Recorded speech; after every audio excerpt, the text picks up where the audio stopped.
Thank you, and thank you to each of you for taking your time to be here this morning, and apologies that we're also in and out. We have about 3 things that are going on at the same time. Mr. Monhe, and I'm saying your name correctly, right? Monhe? Thank you for asking it. It's Monhe. Monhe. Yes, okay, thank you.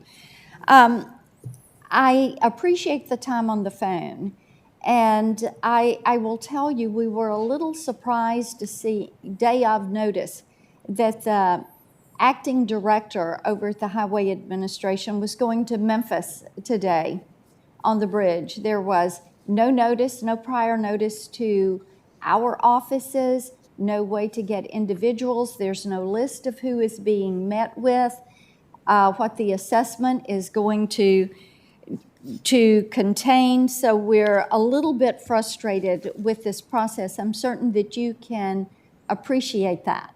Yes, ma'am. As this is a major east-west corridor. The bridge is out. It goes right through the city of Memphis. So this is problematic. And at this point, we still do not have a response from Secretary Buttigieg as to whether he is going to go to Memphis and when he is expecting to be on the ground in Memphis to tend to this situation, to assess this situation.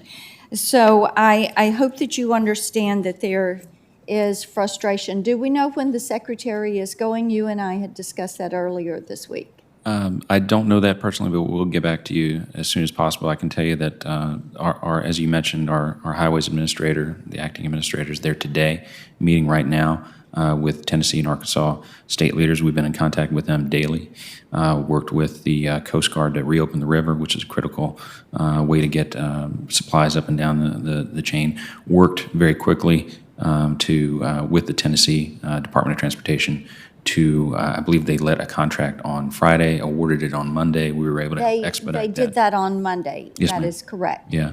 That was so done we're Monday going to do afternoon. everything we can. So, but when we spoke with the Secretary on Friday, we were a bit frustrated that there was not an awareness, or let me phrase it like this. There was not a timeline for assessment. There was not a timeline to move to a mitigation plan.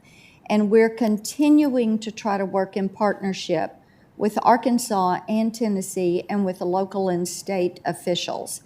So being a little bit more forthcoming would be helpful to us as we address this process.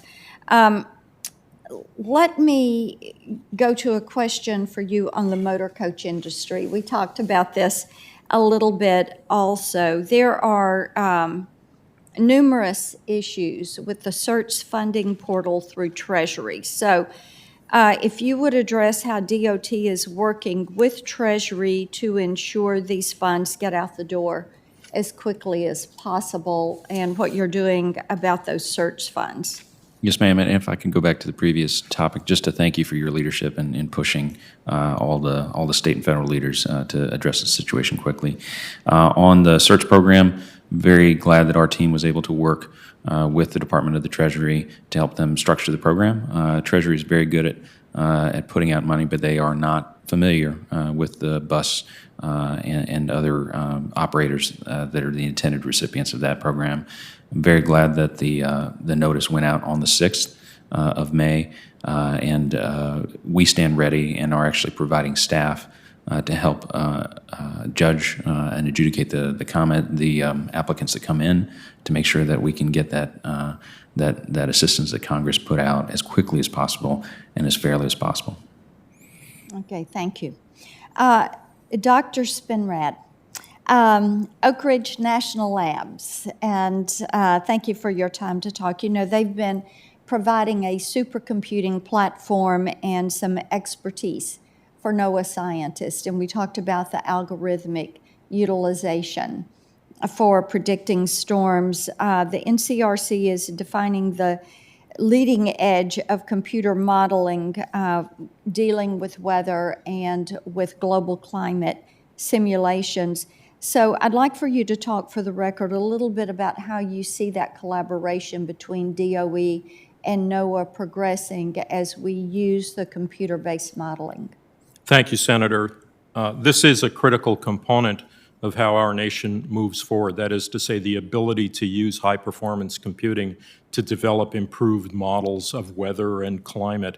The long history that NOAA enjoys with the Department of Energy generally and with Oak Ridge National Lab for those computational resources has been critical to advance that capability.